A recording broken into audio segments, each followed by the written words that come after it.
السلام علیکم پیارے دوستو، ایک دفعہ کا ذکر ہے کہ حضرت محمد صلی اللہ علیہ وآلہ وسلم نے اپنے صحابہ کرام سے پوچھا کہ ایک ایسا درخت بھی ہوتا ہے جس کے پتے کبھی نہیں جھڑتے، اس کی مثال مومن آدمی کی سی ہے، بتاؤ تو وہ کون سا درخت ہے؟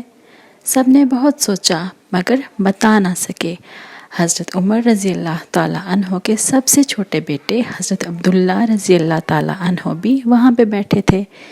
ان کے دل میں بار بار یہ خیال آ رہا تھا کہ ہو نہ ہو یہ کھجور کا درخت ہے، لیکن وہ سوچتے ہی رہے اور کہہ نہ پائے۔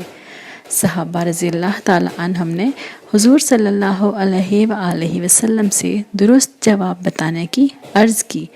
حضرت محمد صلی اللہ علیہ وآلہ وسلم نے فرمایا، وہ کھجور کا درخت ہے۔